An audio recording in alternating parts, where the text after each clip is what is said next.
Okay, this is how we're getting today's Business Morning started here on Channels Television, Nigeria's news leader. I am Bosin Omofaye, and we welcome you to the show. The International Monetary Fund late yesterday released a new report about the staff mission to Benin Republic, Nigeria's next neighbor to the west.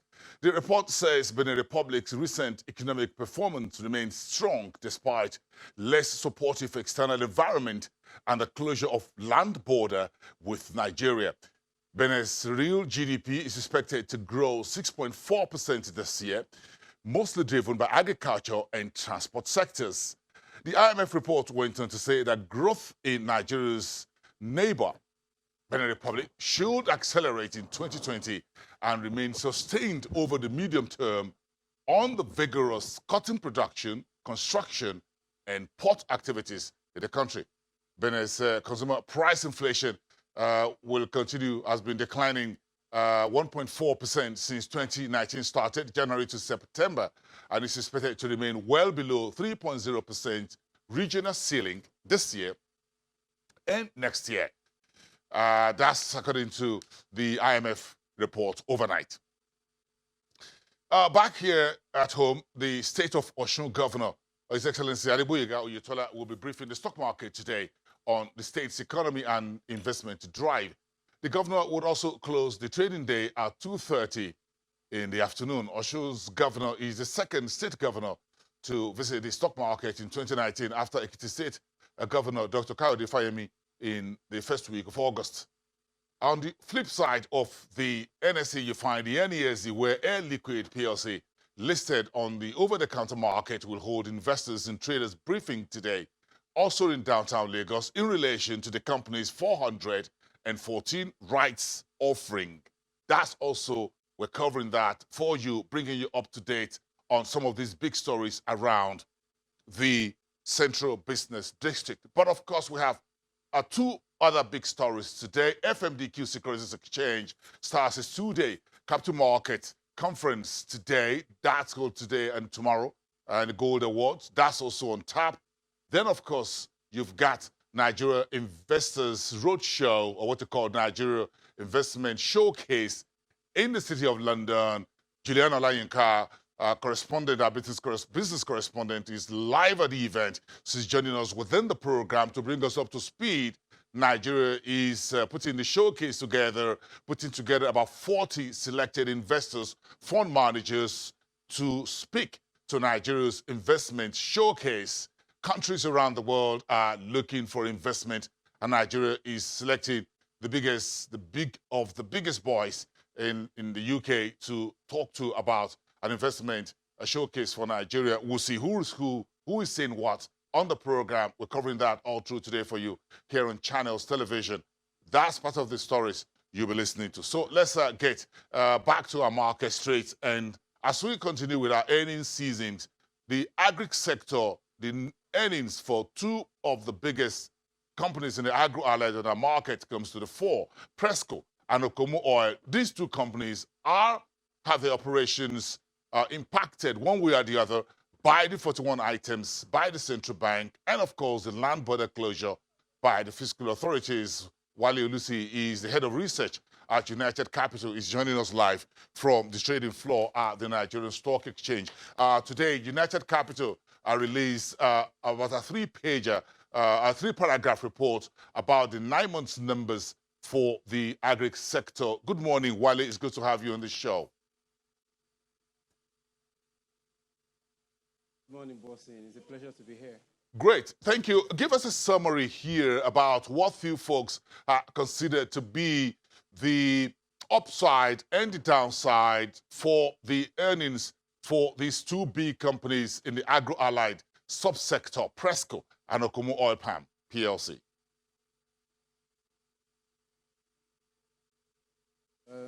Thank you for having me once again, Bosin. For the oil palm producer, especially the listed one, two of which are the biggest in the country, they've seen a lot of pressure coming from smuggling activities, as well as, the fact that the price of global CPO prices has been down. That also fueled a lot of fueling activities, because the cheaper prices is pretty much easy for you to bring it into the country via any means possible. The government have a levy of about 35% on imported CPO, that's crude palm oil, into the country. So, these are some of the reasons why, the smuggling activities have, really thrived.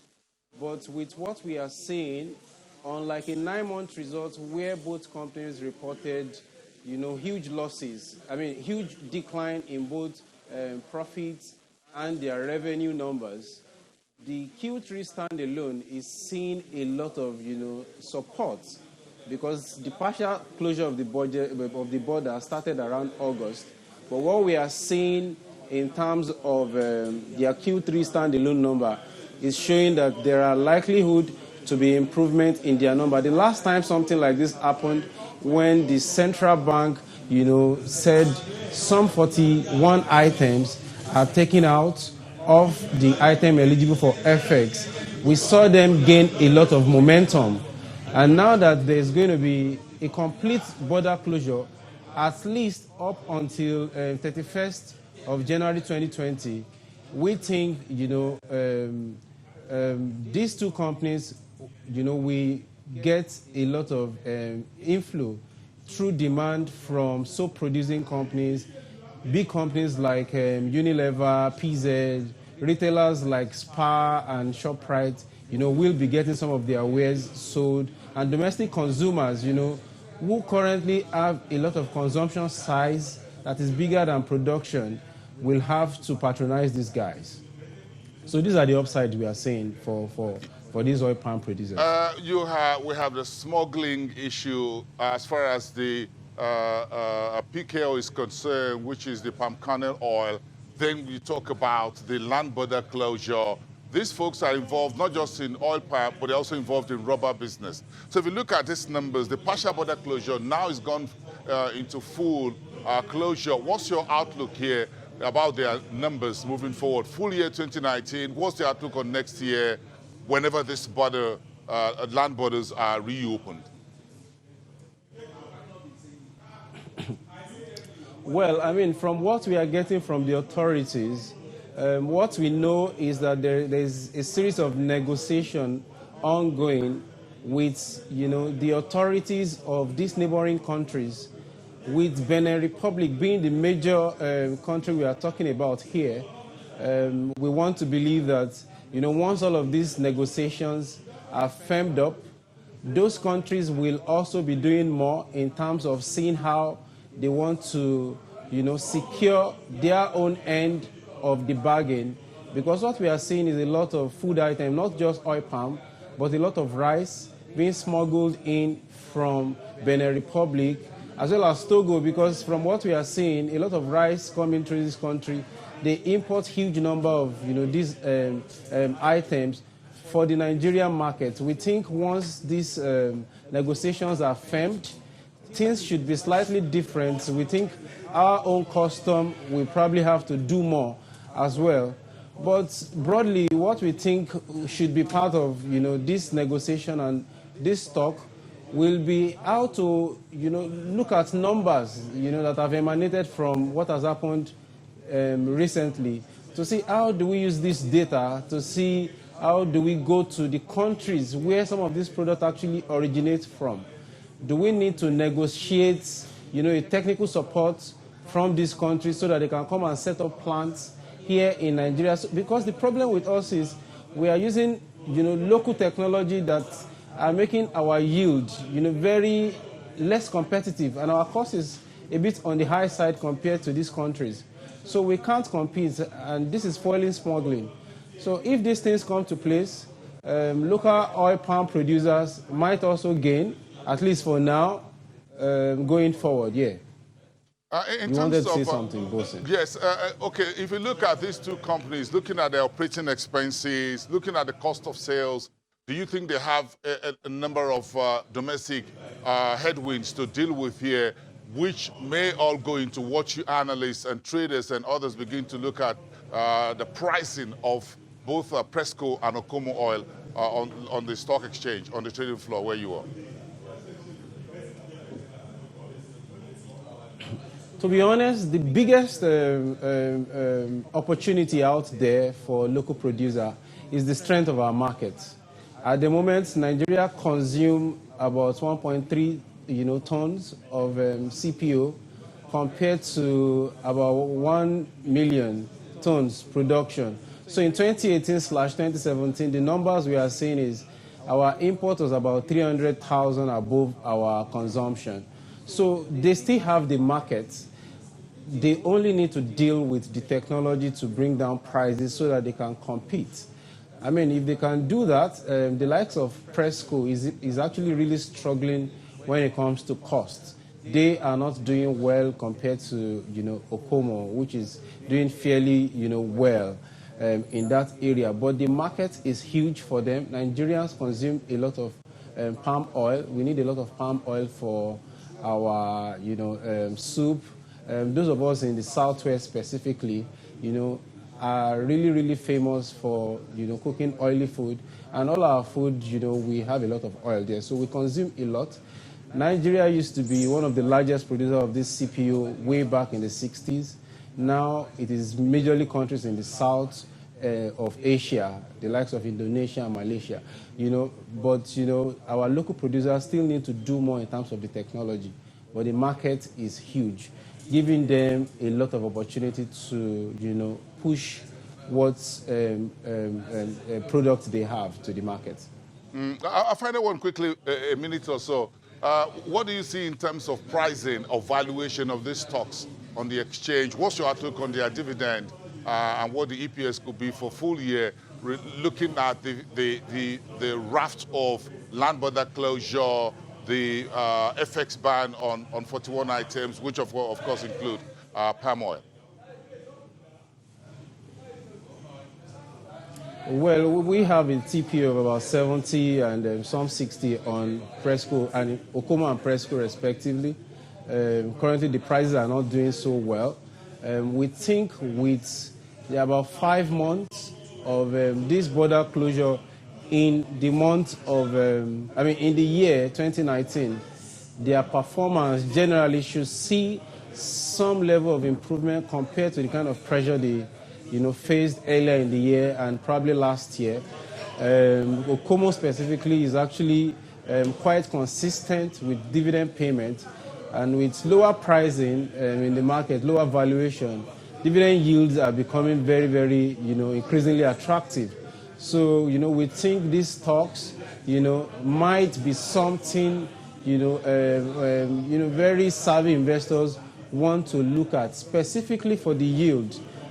Probably not for a lot of upside, because there are still a lot of pressure here and there within the system that many corporates in Nigeria still have to struggle with. But when you look at the yield with cheaper valuations in the market, short-term investors can quickly want to jump in, take advantage of the increasing dividend yield, and then they can cash out after, depending on the outlook of the economy post full year results.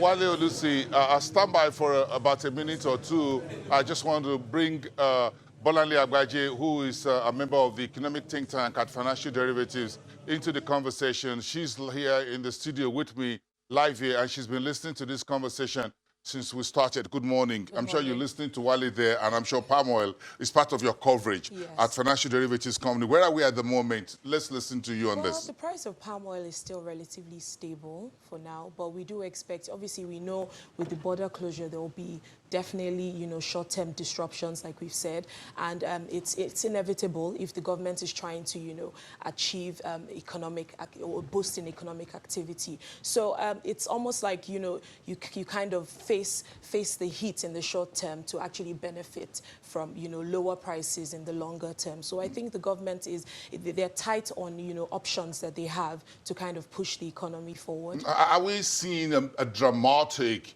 volatility to the upside or the downside in the price of palm oil in the local market? No, palm oil is relatively stable at the moment, but I think, in the few weeks, to come with the Christmas period coming up, we should definitely see the price of palm oil, likewise other commodity products, increase as well. For now, we've only seen dramatic, increases in the price of rice and also increases in the price of gari as well. But that hasn't been as a result of the border closure. It's due to, seasonalities. But we definitely do expect, the price of palm oil to increase in the few weeks to come. Okay, Wale, I'm sure you heard that. I'm sure you listened to that very well. So if you are thinking of shopping for palm oil, except that you're getting the one from Offshore or your state or Ekiti state, you need to do that very quickly. You're buying in Lagos because Bolanle just said the price will likely go up with the Christmas and New Year. That's an insider information there for you.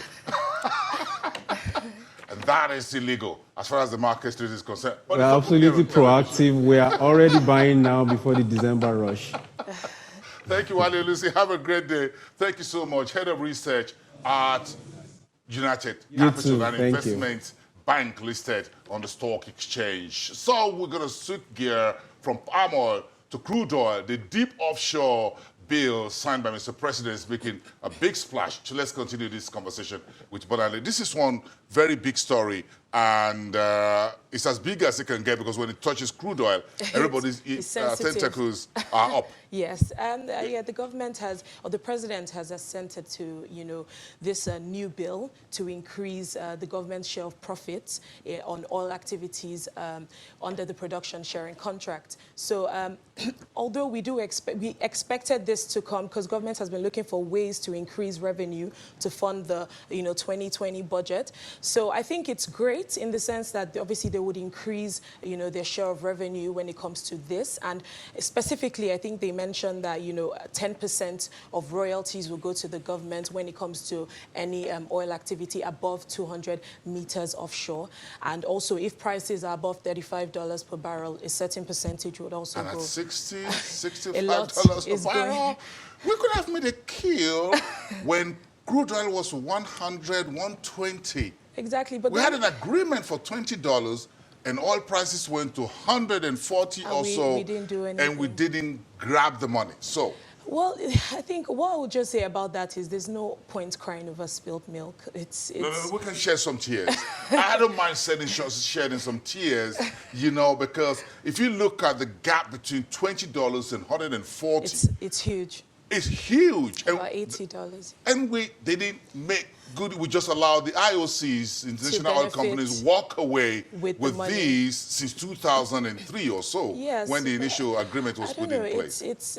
We always have to, settle with what the government does. It's sad that they didn't, at the time, make, moves to actually amend this bill or even, work on the royalties that were supposedly, for the government at the time. But I think right now we're trying to move forward. We're seeing that, this bill brings good news into the system. I like it. I'm just surprised how old contracts are resurfacing from the wardrobe. How the skeletons are coming out of the closets, and this was one of it. Well, who knew we had this contract all this? We had no idea. We had no clue. Well, some people had, signs about it, but I think now we should be happy that the government has actually made, moves to make sure that we secure our, our bag when it comes to the production, because at the end of the day, it's still our property. Well, what else is making headline? What else is making a splash?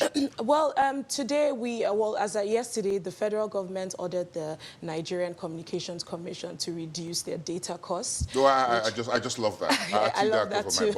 Yes. Well, because it directly affects me as well. You have a lot of individuals complaining, and I'm sure so many individuals around the economy would attest to this. They just load a package of about 3,000 per month, and it says for 30 days, and 3-4 days is over. It's over. There's a particular month I did almost 6 times within the month, and I thought, is there something wrong with the phone here? Yeah, it's huge. I'm really happy about where the government is taking this. Although the NNCC complained that their tariffs are actually cost reflective, but it makes no sense in the sense that when they're thinking about what cost reflective really means, they need to consider what the income per capita is actually saying within Nigeria. We're back to that phrase. We're battling that phrase in electricity, isn't it? Yes, and we're battling it with petrol products. Exactly. Cost reflective prices. Cost reflective Is tariffs. the devil in our economic and consumer marketplace? What is cost reflective? Even if you're talking about a 15 naira charge on POS and all of that, is it cost reflective? Everybody has their own idea. Yes. But we got to move on because we've got a few minutes to wrap this up. Let's go back to agric and soft commodities. Yeah. If you look at the pawpaw production within the Nigeria space, we talk about palm oil. So let's talk about this a little bit. Yeah, well, in the global sphere, palm oil and pawpaw is a major product. It's produced currently in India and Brazil, and top consumers, you have India, Brazil, and Nigeria. So, global production is about, 13 million tons, and it's a huge market in the sense that Nigeria already increased their production in 2015 to about 800,000. We're currently #1 in sub-Saharan Africa, and it's another opportunity, but I think the only challenge there would be the fact that pawpaw is highly perishable, so storage is a key. It's what limits the export potential of it. Yes. And it's storage is actually the main logistics. Those are the key areas. Yeah. Yes. So that's what limits, us. But currently our production, I'm sure when you drive around, town, you actually see a lot of big pawpaw. supermarkets these days, they're all sliced and well Yes, preserved. and I think a slice costs about 50 naira on the street, and an average size pawpaw costs about 300 to 500 naira, which isn't so bad. I think it's another avenue for investors to if it costs more than $1, that's a whole lot. it does, but I think when you have more people investing within the pawpaw, space, yes, it would actually bring the price down according to economic theory. So that's another angle to. What else are the global space? I'm sure wheat is making some big wave as far as the Ukraine, Russia. 30 seconds? Yeah, production is actually reducing with wheat and corn. They move in tandem, they move in the same direction. So the price of wheat is actually increased. But, these are the normal fluctuations we see with, these global soft commodities. Thank you so much from Financial Derivatives Company. We'll take a break. We'll be right back. And it's a big splash from Conga. And that's what we're talking about when we come back.